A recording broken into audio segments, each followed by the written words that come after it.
यो चाहिँ Shivapuri thrill park अरे।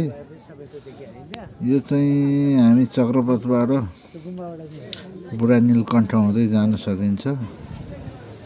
यो बुढा नीलकण्ठबाट चाहिँ सिधै बाइक, ट्याक्सी, इभी माइक्रोमा, बसमा पनि जान सकिन्छ। तर बसलाई चाहिँ अलिक धेरै गाह्रो छ है साथीहरू। यो बस घुमाउने ठाउँ चाहिँ छैन त्यहाँनिर।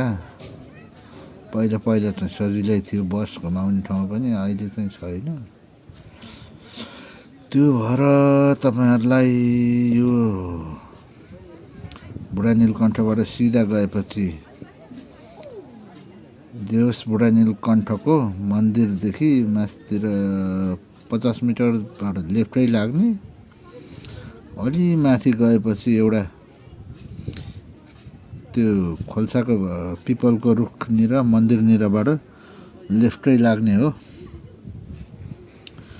देब्रे लागिसकेपछि तेर्सो आउँछ। तेर्सो आएपछि फेरि खोल्सा जस्तोको उकालो बाटो, सानो सानै बाटो छ। सरर माथितिर निक्लिन्छ। अलि माथि गएपछि लेफ्टै लाग्ने हो। लेफ्ट लागेपछि सानो बाटो छ, अलि पर तेर्सो छ।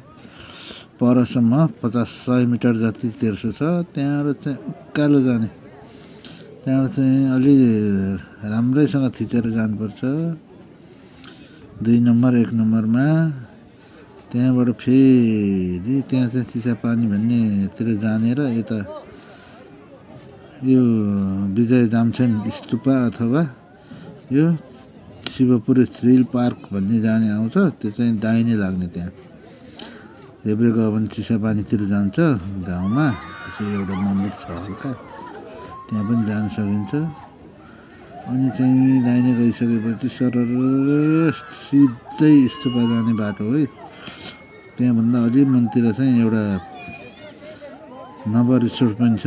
त्यो नव रिसोर्टमा नि बस्न सकिन्छ, खानपिन गर्न सकिन्छ। राम्रै छ त्यहाँनिर चाहिँ। ल, यो थ्रिल पार्कको बारेमा यति नै भनाइ छ।